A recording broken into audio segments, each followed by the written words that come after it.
Hey there.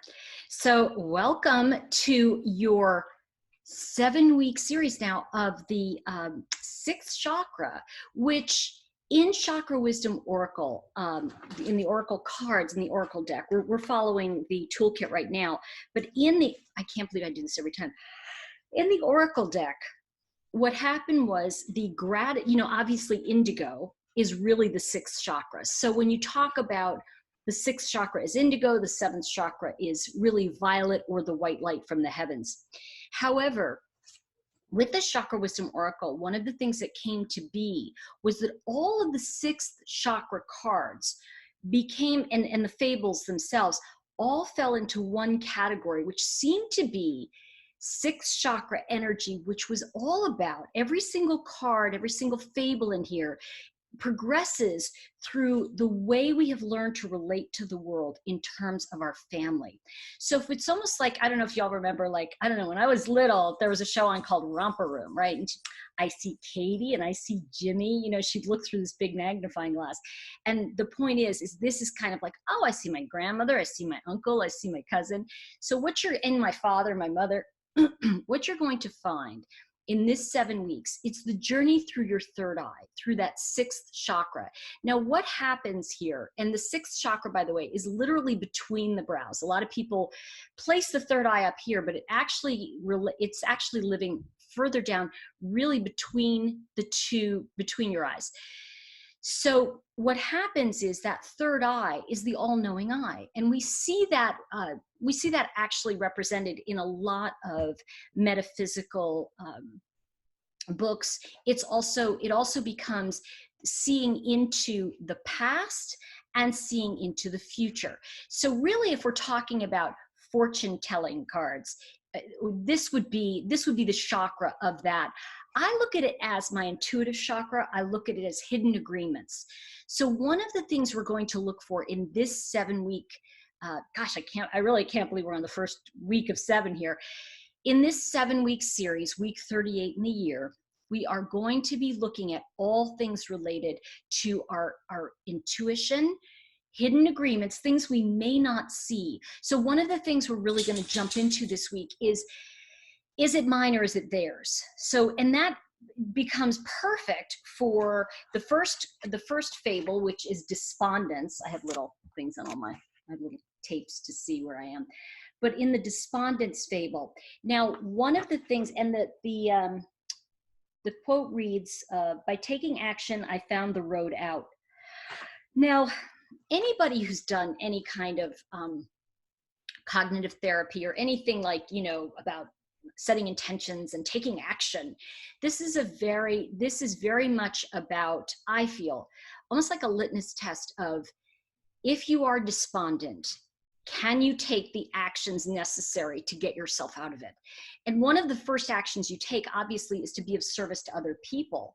So in this fable, that really becomes kind of the baseline of what this is about. But there's two things that came forward to me as I was sitting here just a few moments ago, because I actually, you'll see behind me, there's the Chakra Wisdom Oracle, and this here is the Korean version of the deck. And I thought it was interesting to use the Korean deck just in terms of, I want you to notice the colors are so much more saturated than in the original. Look at how that is.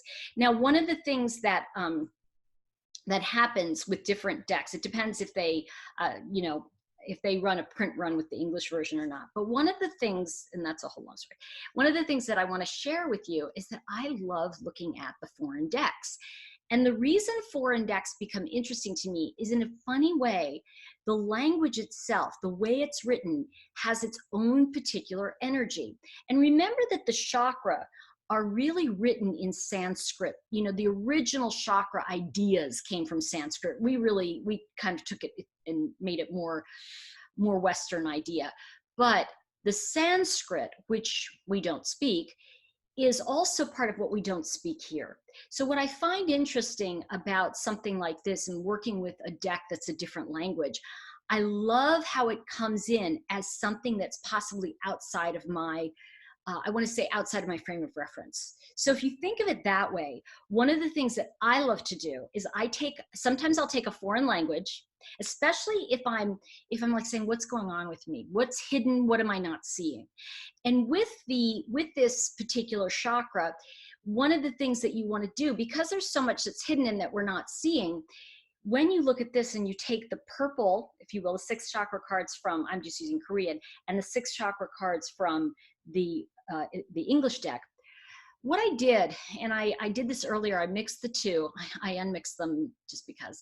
This has a very different feel. It's almost a matte finish, unlike the English deck. Now, the reason I'm saying this, I found it very interesting because I pulled a card from the English deck, and what I said was, okay, this card, the English deck card, is going to be what I already know or I think is my solution. And then I pulled a card from the Korean deck, and I said, this is the thing that's hidden. It's something I don't understand, which makes sense because it's a language I don't understand. So what was interesting was this is what came up, right? The Despondence card. And I thought that was really interesting. So I'm going to talk today about because remember, when I say the single name, like I say Despondence, you know, week 38, that's really the name on the card. The name of the fable is Violet Iris. And I think that one of the things, if you look at the rhythm even of what that says, violet, you know, it's missing one letter in order to make it say violent. And so I think part of what we're looking at here, when we look at Violet Iris, it almost could be called Violent Iris because it's self-inflicted. Now, I want to be very clear about this as I talk about this. When I talk about self-inflicted, I'm not saying that someone's to blame for something. I'm saying that someone has a pattern, right? So a pattern would be something that I'm unknowingly doing, as especially in the 6th chakra now, right? It's something I'm unknowingly doing that is reliving something to perhaps try to heal it. So let's look at it this way. So one of the things that happens is, you know, we've heard this 100 times. Sorry, I got like something in my eye here. We've heard this 100 times that we you know, what is it? The definition of insanity is doing the same thing over and over again and expecting different results. But actually what's ironic about that is the definition of sanity is doing something one more time and observing the different result you didn't see before. So when I say that, you know, we're coming at something with a consciousness shift. And I'm going to share this with you. Just a perfect example. Many years ago, I had a friend in Los Angeles, and he had come to LA and he was very angry. He'd had a lot of, I want to say, tough breaks in his life. And we became friends. And, you know, he said, gosh, you know, he came to me really to help him with his acting career. And before I get to the gosh part, I had said to him, you know, you need to be doing these 5 things. And he said, well, I did that. Now, he had been in LA for about 2 years, but he had gotten less angry in that time. And he had done the things I told him to do, but he had been angry at the time. And he said, well, that doesn't work. And I said to him, you know, but you've made an internal shift. So it may in fact be that it does work, but it'll work because you're in the place now of seeing it. See, when we're in a place of trying to, and that is the insanity, right?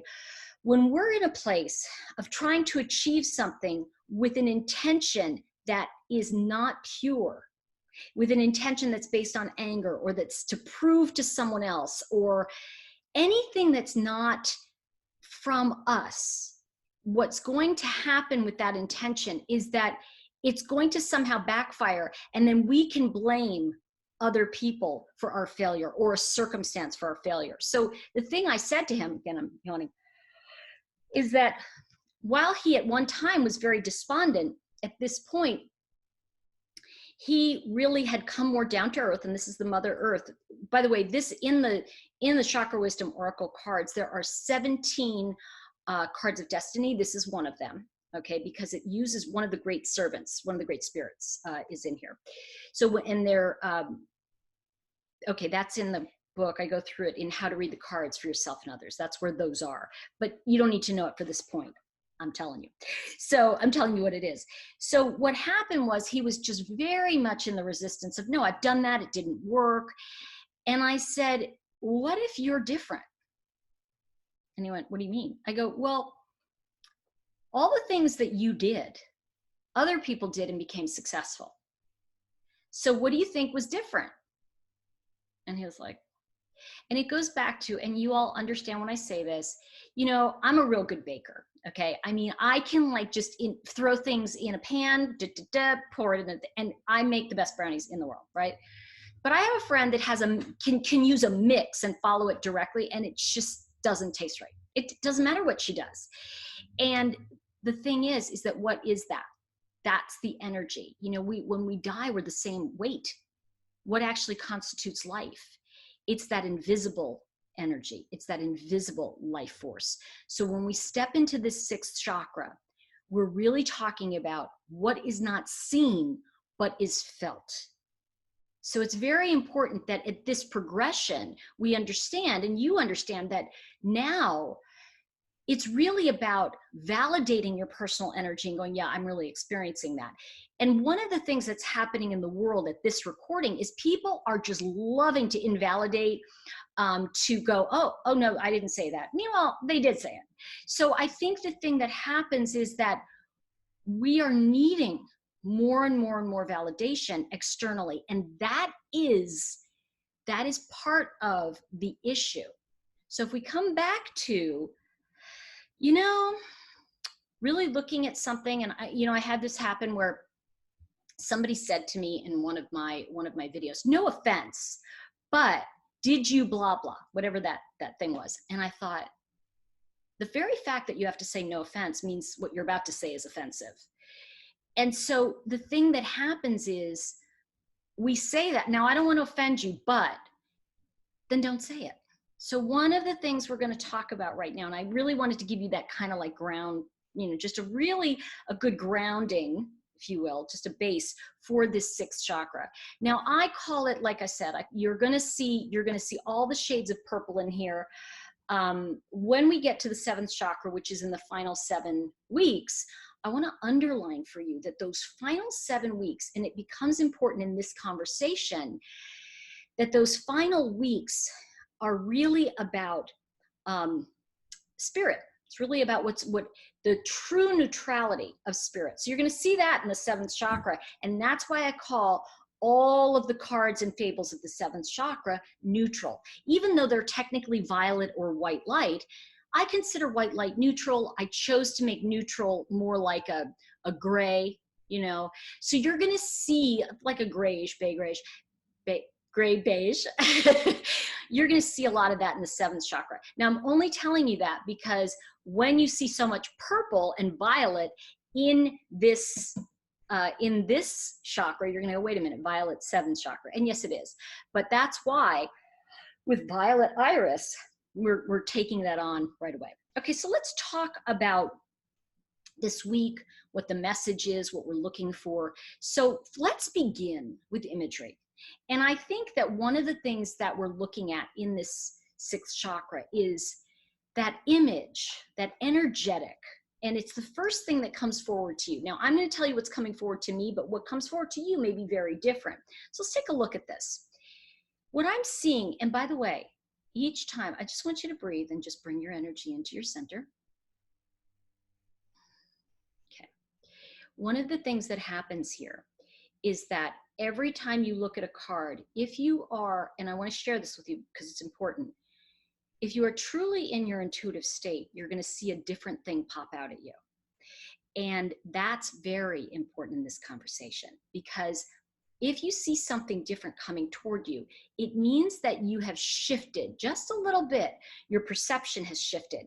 And that's what this work is about. Because when you shift even just a little centimeter, you get a slightly different view, and it's like pulling the curtain back just a little more, and you see a little bit more of what's behind there. Why does it happen like that? Well, because you see, the more we deny what's going on, the more, if you will, depressed. We're pressing down what is really true for us. And ultimately, when a depression, if you will, a depressed energy becomes ignored, it turns into despondence. So despondence is really that place where you are sitting there and your body feels like a magnet. You just can't move. You don't feel like doing anything. It is the physical outcome of depression. So as I say that to you, I say it to you from my own knowledge, and also the idea that, what do I see here? And I want you to just take a moment and look at the card for a moment. And I'm going to tell you something I see that I've never seen before. I see that Iris is very little compared to the Mother Earth symbol, who's very big. And when I look at that, I look at the idea, for me, what comes forward is the idea of giving power away to something outside of me. And that's an interesting thing, because even though Mother Earth is one of the great spirits, it also tells me that I'm not grounded, because Mother Earth is grounded. So it's almost like I'm buried. So if you look at this, look how much she's buried underground. And what is that underground thing? It's the DNA we brought into this life. So what's coming forward to me is that what we don't see, what I'm not seeing in this moment, is that perhaps as I look down here, perhaps what I'm not seeing is how much of me has gotten swallowed up by my past, by the family of origin, and how steeped I am in it, which actually at this time in my life makes sense, because I've been dealing with a lot of personal stuff that's coming forward. I'm going, oh, that's interesting. And it's actually great, but 10 years ago, it would have been horrific. But now I'm like, oh, that's really good to get that information. So as I say this to you, how we relate to the issue is the issue. So even though this is heavy, even though there's challenges here, even though it's not the best thing in this particular card, it still is a chance for me to see how I'm being, and for me to grow myself up out of the ground and be in that energy of Mother Earth, right? And Mother Earth is very much about being in the here and now. So, and if you notice in the 6 chakra cards, there are, I think, 2 pregnant women. So it's very interesting, because Mother Earth is pregnant with the earth. She is giving birth to that earth energy. And it really is about us showing up on this planet at this time, and not being in the past and not being in the future, but being in the present. Now, let's take a look at that. And for a moment, if you want to even pause this, write down what you see and what's coming forward to you just in this imagery. And notice I did pick the Korean card, just because you don't know what it says. And because you don't know what it says, you're not going to make meaning out of the word on the card. So that's an important thing. Now, when we look at the fable itself, now I'm going to let you read the fable and blah, blah, blah. But one of the, as I mentioned, Violet with one letter becomes violent. And that means that despondence is one step to personal violence. And when we get to that place, that's really the line between, are we going to live and are we going to commit suicide? And I hate to use that term, but I'm going to say, live and die, right? And you don't have to kill yourself to die. You can actually stay there and just wither away. I think that what I'm saying is that when I look at my family of origin and the disease of alcoholism, a lot of times that disease really is about just waiting to die. So when you look at despondence, what are you waiting to happen? And I think that when we look at this fable, and I'm going to share with you some of the stuff in the book and give you some ideas now. When we look at the fable, and I think you'll get a different perspective when you actually read the fable, which is why I prefer to just talk to you about it. But let's take a look for this moment of what Toris says.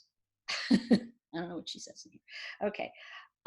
Let's talk about the message of the week. At first glance, this fable may seem to be about taking action, but at a deeper level, it indicates that it's only through taking action that we can see the problem.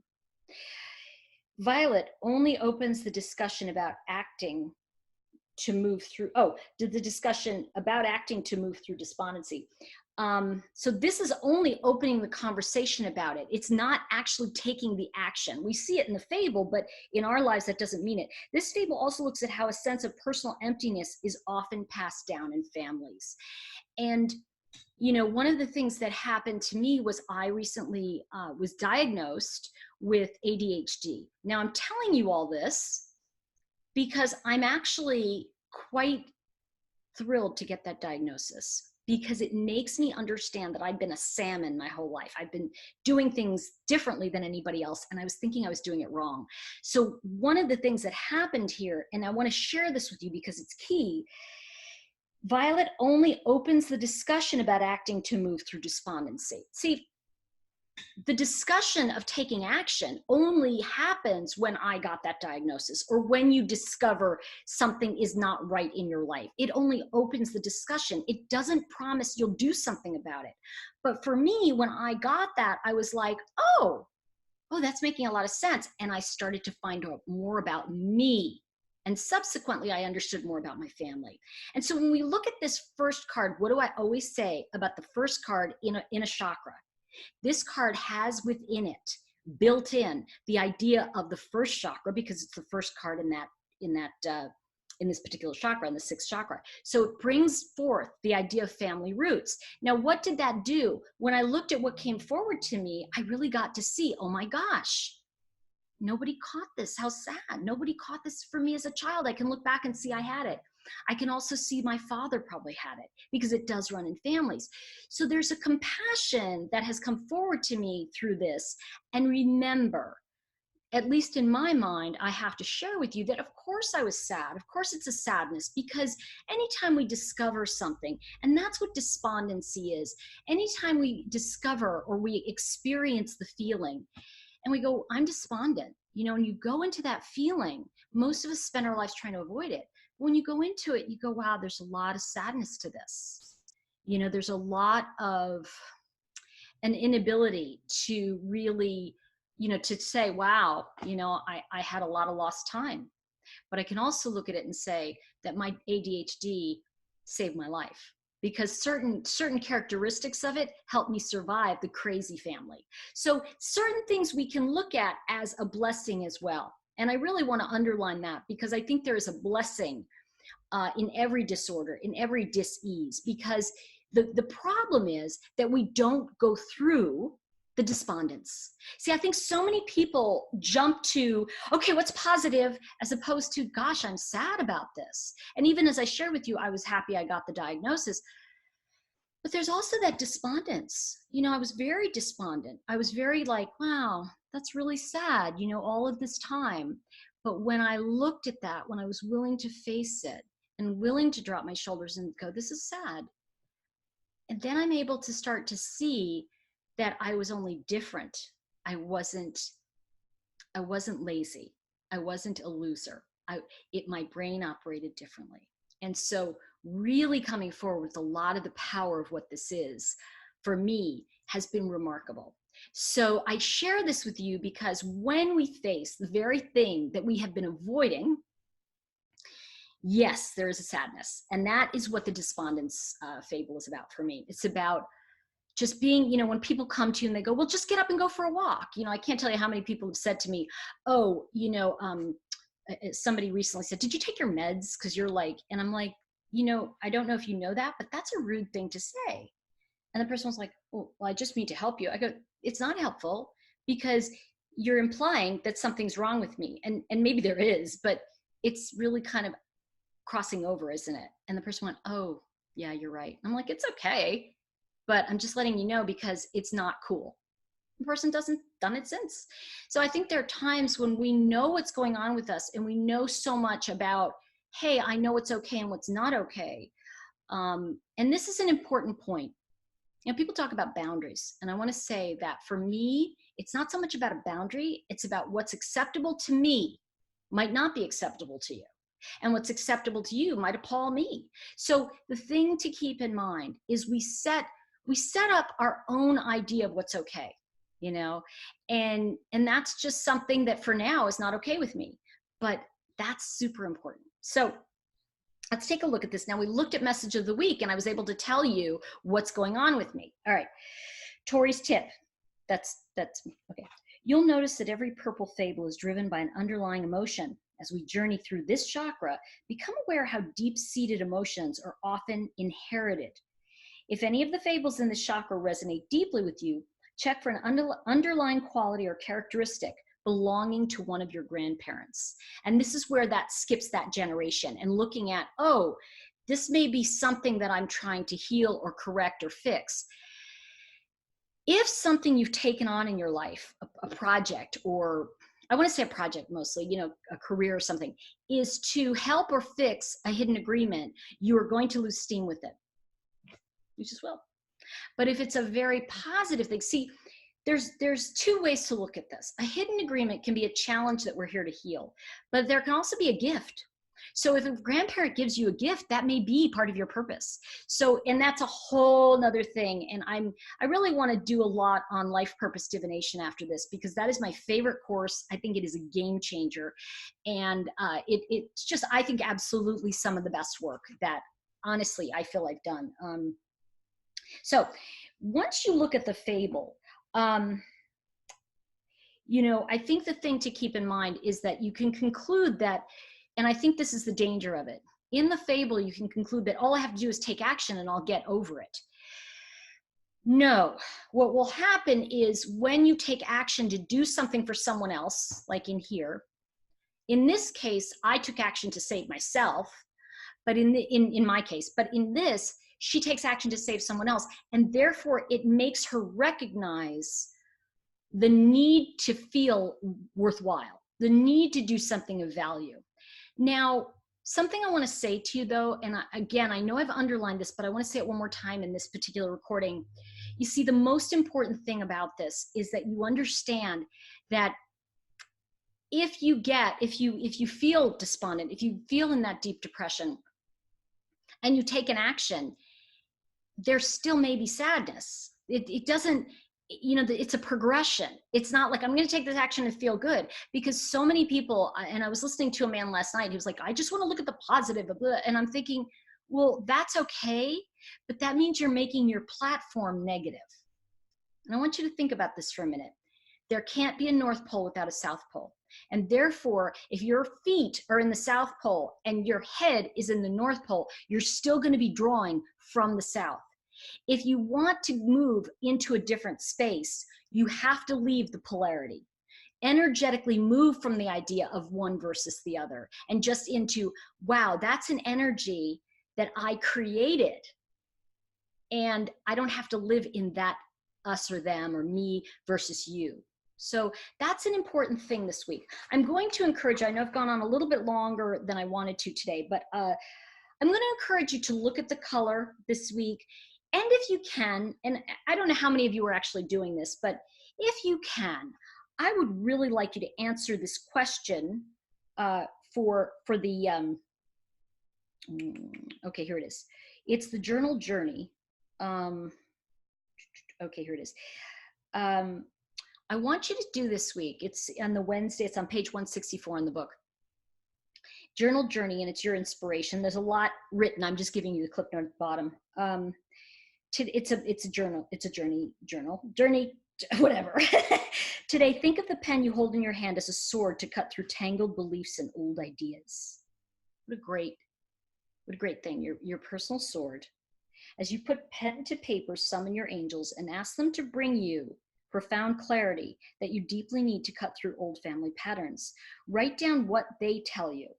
When you're finished, put away your journal for 24 hours before returning to it and reading what you wrote down. What did you notice? So I'm going to ask you to write down on this feed down below what you noticed about yourself this week. And I want to give you one little caveat. The thing to notice is if your writing is angry, it's coming from you. If it's neutral, it's coming from your angels. So if you notice it's angry, just go, oh, that's interesting. Observe it, right? And go, okay, I'm still in it. So I need to put this aside, step out of it, and then maybe look at it as asking my angels again to come through my pen and to speak to me and tell me about this particular person. Not from you, but from your higher self. I hope that gives you some insight into this week. I send you much love, and I'm going to see you in week 39. Woo, next week. All right, everyone, have a very blessed week, and I look forward to hearing from you down below. You're going to write to me, right? Okay, take care. Bye for now. Oops, if I can find it. There you go.